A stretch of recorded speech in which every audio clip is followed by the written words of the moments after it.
Apa kabar semuanya? Semoga senantiasa sehat selalu dan bersemangat.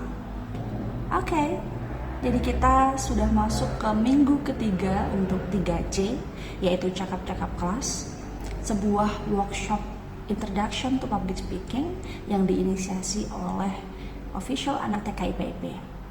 Silahkan ikuti link yang ada di description box untuk follow di Instagramnya official anak TK IPIP. Alright, so di minggu ketiga ini Bu Lina akan mengajak kalian untuk belajar lebih dalam lagi, lebih spesifik lagi tentang salah satu public speaking. Jadi public speaking itu jenisnya ada macam-macam ya. Ada pidato, ada presentasi, ada master of ceremony, ada puisi, ada dongeng, ya kan, dan lain-lain. Nah, kali ini Bruna akan mengajak kalian untuk mengetahui lebih dalam lagi bagaimana cara membuat teks pidato yang baik. Dalam hal ini, kita akan belajar bersama-sama dari teks pidato yang sudah Bruna buat, dan alhamdulillah berhasil membawa murid Bruna menjadi pemenang Upclass 2016. Nah, penasaran pidatonya? Jangan sampai skip video ini. Alright? So guys, public speaking is the art of giving power to words to influence, inspire, and transform lives. Jadi, jika kalian ingin menjadi seorang public speaker, kalian harus memberikan yang terbaik untuk menginspirasi orang lain. Jika orang itu terinspirasi oleh Anda, maka dia akan melakukan perubahan yang besar pada hidupnya. That's why I said transform lives. Okay, straight to the point, langsung saja.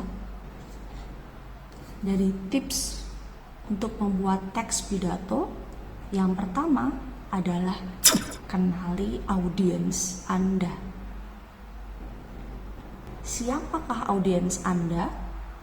Jika audiens Anda itu adalah pelajar SMP, maka bahasa yang kalian gunakan nggak boleh tinggi-tinggi kayak bahasa perkuliahan.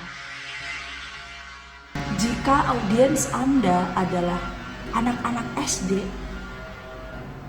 maka pembahasannya juga tidak boleh pembahasan yang berat-berat. Jika audiens kita adalah para orang tua, ya, para orang tua di sini pun juga kita bagi lagi. Mohon maaf, para orang tua yang berpendidikan dan ada orang tua yang I will not say tidak berpendidikan, tapi we can say berpendidikan rendah. Nah, kita juga harus pandai-pandai memilih bahasa. Jangan sampai kita pada orang tua, bahasa yang kita gunakan itu adalah bahasa gaul yang cenderung anak-anak muda yang tahu, dan beliau para orang tua tidak begitu paham tentang yang dibicarakan. Jadi kenali audiens Anda. Oke. Yang kedua adalah tentukan topik yang akan dibicarakan.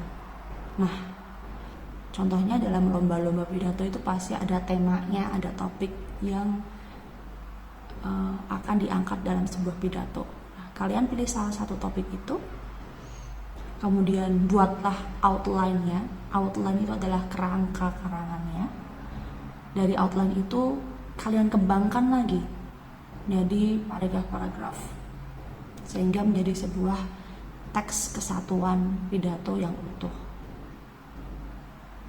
Mengapa kita harus membuat outline?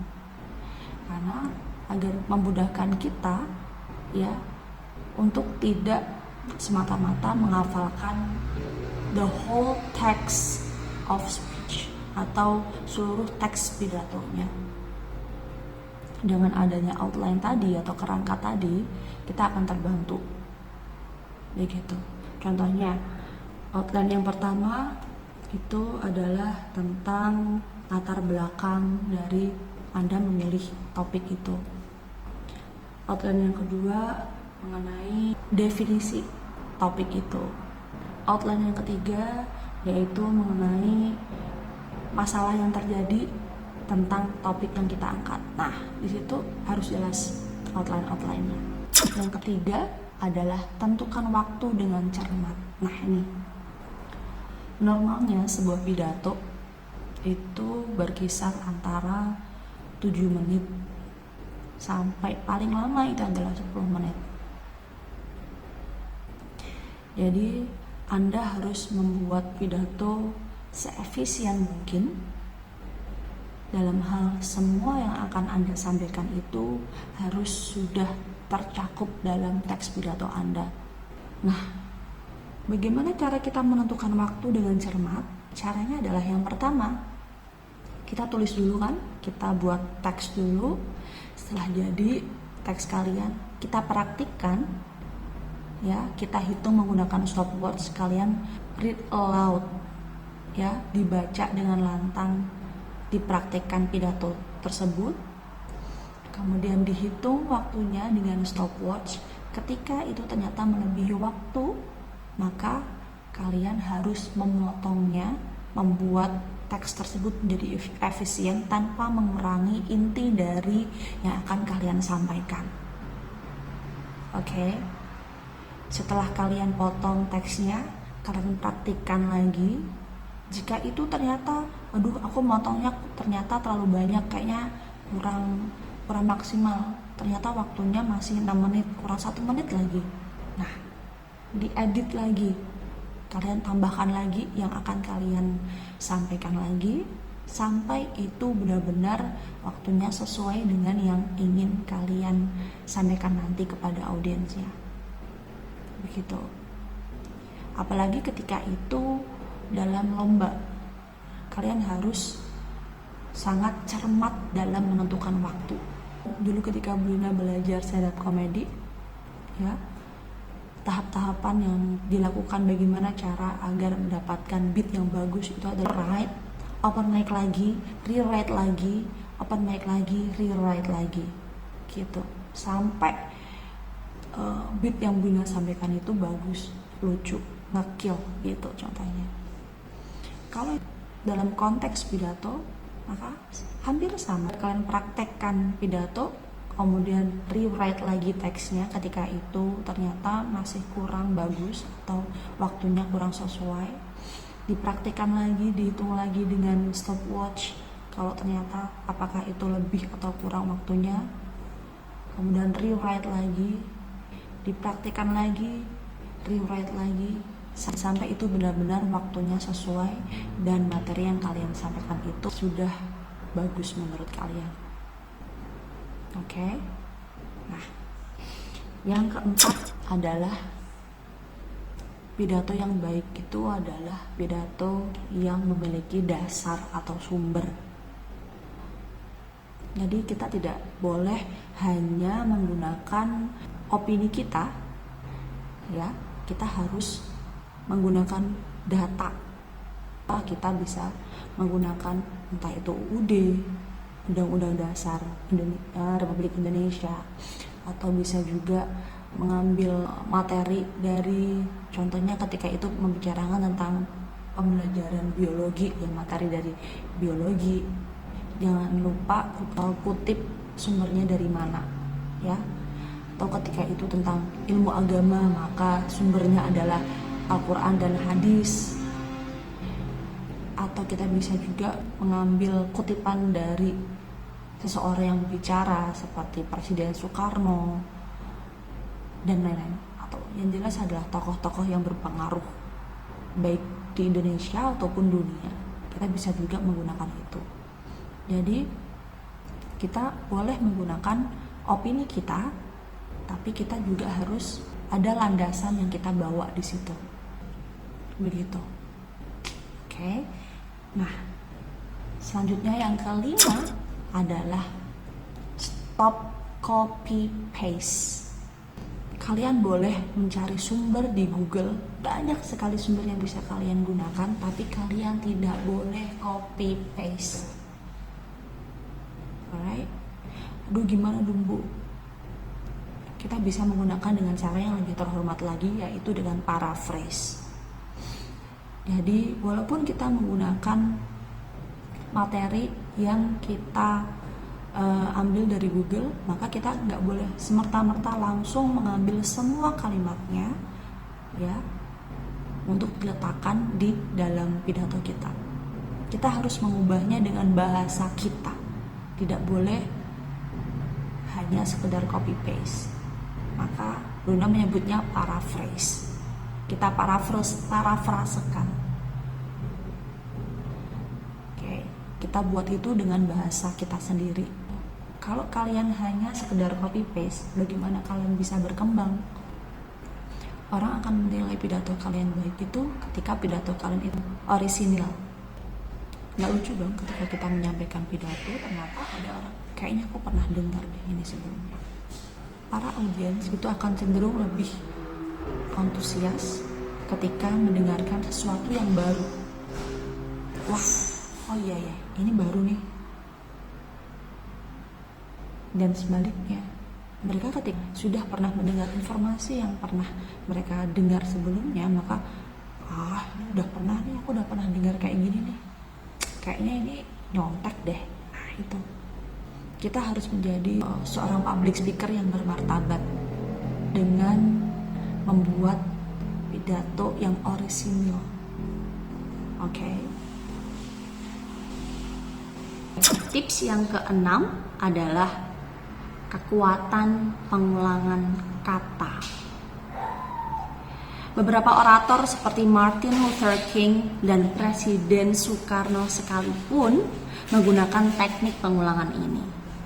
Pengulangan kalimat dengan tujuan penekanan dalam bahasa Indonesia disebut majas anafora dan majas epifora. Nah, perbedaannya adalah majas anafora itu biasanya pengulangan itu terjadi di awal kalimat, sedangkan untuk majas epifora pengulangan itu terjadi di akhir dan juga di tengah kalimat. Di sini Bunda akan mencontohkan sebuah teks. Saya mengenal arti kata merdeka dari anak-anak Tadika dan Darjah yang pergi ke sekolah sedari pagi buta dengan riang, naik lori, meski sekolah mereka jauhnya bukan kepalang. Saya memahami arti kata merdeka dari para malaikat bernama guru yang diutus untuk memerdekakan kami, para anak ladang dari kebodohan. Saya memahami arti kata merdeka dari teman-teman saya yang bersemangat dan tidak pernah sekalipun mengeluhkan kelas kami yang menjadi bulan-bulanan panas dan hujan. Ini yang terakhir, saya memahami makna merdeka ketika menyaksikan bendera kita merah putih yang dikibarkan setiap hari Senin dengan gagah bertengger di tiang, dan beberapa saat setelah itu teman-teman saya menyerukan dengan lantangnya, bagimu negeri jiwa raga kami. Nah, di sini ada penekanan-penekanan yang saya buat. Ya kan? Saya mengenal arti kata merdeka yang pertama. Yang kedua, saya memahami arti kata merdeka. Lagi, saya memahami arti kata merdeka lagi. Dan yang terakhir, saya memaknai makna merdeka. Ya, ada penekanan-penekanan. Dan beberapa saat setelah itu, ini adalah saat dimana dinamikanya agak naik, jadi suaranya agak dilantangkan, ya kan, dan diharapkan bisa menimbulkan tepuk tangan dari audiens, atau bisa juga audiens yang mendengarkan itu menjadi agak merinding begitu efeknya. Dan beberapa saat setelah itu teman-teman saya menyerukan dengan lantangnya, bagimu negeri jiwa raga kami. Nah itu diharapkan ada efek merinding dan ada efek tepuk tangannya setelah itu. Nah, kita harus memikirkan dalam sebuah teks ya, kita harus memiliki kalau Bu Lina sih sarannya ada penekanan-penekanan yang kalian sampaikan gitu. Tips yang ketujuh adalah bacalah Iqra. Yang beragama muslim pasti tahu ya, wahyu pertama kali diterima Nabi Muhammad itu adalah perintah untuk membaca Iqra. Franz Lebowitz pernah menyampaikan bahwa berpikirlah kamu sebelum bicara dan membacalah kamu sebelum berpikir. Hal ini menjelaskan bahwa betapa pentingnya membaca. Orang yang membudayakan membaca dalam hidupnya akan dipenuhi oleh keilmuan-keilmuan, pengetahuan-pengetahuan dan informasi yang terupdate. Dalam hal ini, kita tidak hanya membaca teks, membaca Al-Quran, membaca buku pelajaran, tapi kita juga harus membaca konteks situasinya. Jadi biasanya Bu Lina sebelum tampil, Bu Lina kasih jeda dulu 3 detik lah untuk memastikan bahwa audiens senang. Setelah itu baru sampaikan pidatonya. Seperti itu. Nah, kita akan kembali ke teks pidato yang tadi Bu Lina sampaikan tadi. Oke, dari awal Bu Lina mengawalinya dengan sebuah lagu. Ini lagu Tanah Air. Walaupun banyak negeri ku jalani. Dengan adanya lagu ini, paling tidak audiens itu akan yang sedang bicara sendiri di sebelah sana, mereka akan tiba-tiba, oh, kayak suaranya bagus tuh, kayak gitu. Kemudian dia akan mendengarkan. Setelah itu, penghormatan kepada juri dan audiens. Nah, kemudian ada pantunnya di sini. Nah, kemudian mulai opening. Lagu yang saya nyanyikan tadi merupakan lagu yang bisa mewakili kami, mewakili perasaan kami anak ladang saat ini. Masihkah teman-teman ingat lagu tadi? 14 tahun kami lahir dan besar di negeri orang. 14 tahun pula kami tak gentar untuk menyerukan bahwa kami anak ladang yang masih bangga mengaku sebagai warga negara Indonesia. Dan kelak hingga kami sudah renta, Indonesia akan menjadi tanah kami, negeri kami yang tercinta. Kemudian ada penghormatan lagi. Hadirin yang saya hormati, Indonesia bukan hanya status warga negara yang ada dalam paspor atau KTP. Poster Pancasila bukan sekedar simbol yang menjadi hiasan dinding atau bahkan penutup bagi kelas kami yang berlubang. Dan Indonesia Raya yang merdeka bukan hanya lagu yang didengungkan ketika upacara. Nah, ini yang tadi kita bahas tentang penekanan. Boleh skip aja ya, langsung aja ke sini. Ya, itu adalah Hari Sumpah Pemuda yang merupakan cikal bakal kemerdekaan Indonesia dan tonggak sejarah pergerakan pemuda Indonesia. Sejarah dari Sumpah Pemuda telah membuktikan bahwa bangsa Indonesia adalah bangsa yang memiliki pemuda berkarakter, kuat, dan peduli kepada negara. Kini, perjuangan kita sebagai generasi muda sekarang adalah melanjutkan perjuangan para pemuda terdahulu, serta melunasi janji kemerdekaan para pejuang. Kemerdekaan yang tidak diberikan secara percuma, kemerdekaan yang diperjuangkan oleh para perintis kemerdekaan dengan mengorbankan darah dan ribuan nyawa. Kayak gitu. Di sini ada yang tadi Bunda sebutkan kutipan dari tokoh, ya, kutipan dari seorang tokoh. Di sini ada kutipan dari Presiden pertama kita, Pak Soekarno. Kita belum hidup dalam sinar purnama, kita masih hidup di masa pancaroba. Tetaplah bersemangat, Elang Rajawali. Nah, kau tahu teman siapa itu Elang Rajawali? Kitalah para Elang Rajawali. Kita adalah elang-elang Raja Wali yang harus segera menyingsingkan lengan untuk berkontribusi dan bertanggung jawab atas negara ini.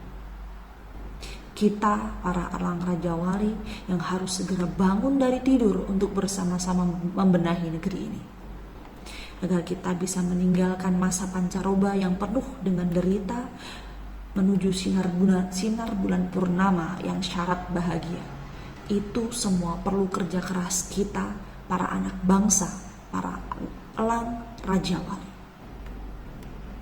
Nah, gitu. Kemudian ada sebelum terakhir ada satu lagi. Tidak ada kata terlambat untuk menanamkan semangat cinta tanah air dan nasionalisme. Ini tadi juga ada penekanan di sini. Bisa jadi kami para anak ladang yang hidup di negeri orang. Namun, sikap nasionalisme kami tidak boleh luntur dimakan zaman dan keadaan. Bisa jadi kami anak ladang, putra-putri buruh sawit, namun cita-cita kami setinggi bulan sabit. Bisa jadi kami anak ladang, tapi semangat juang kami jauh melebihi para pejabat yang hanya ongkang-ongkang. Mari kita tanamkan rasa cinta tanah air sedari dini. Mari kita buktikan bahwa di bawah kibaran merah putih yang suci, rasa cinta tanah air kami tak pernah mati. Karena, nah ini closing statementnya, ini adalah sebuah kutipan dari teks Sumpah Pemuda. Kami putra-putri Indonesia bertumpah darah satu, tanah air Indonesia. Kami putra-putri Indonesia berbangsa satu, bangsa Indonesia. Kami putra-putri Indonesia menjunjung tinggi persatuan bahasa Indonesia. Nah, setelah itu ditutup. Demikian yang bisa saya sampaikan dan sebagainya. Kemudian ada pantun penutupnya. Kesandakan meliterasi, beri 3 ringgit dapat 5. Berjayalah terus negeri ini, negeri Indonesia pusaka, Indonesia merdeka. Nah, kayak gitu. Oke. Semoga tips dari Bu Lina membantu. Silahkan dipraktekkan. Semoga bermanfaat. Wassalamualaikum warahmatullahi wabarakatuh.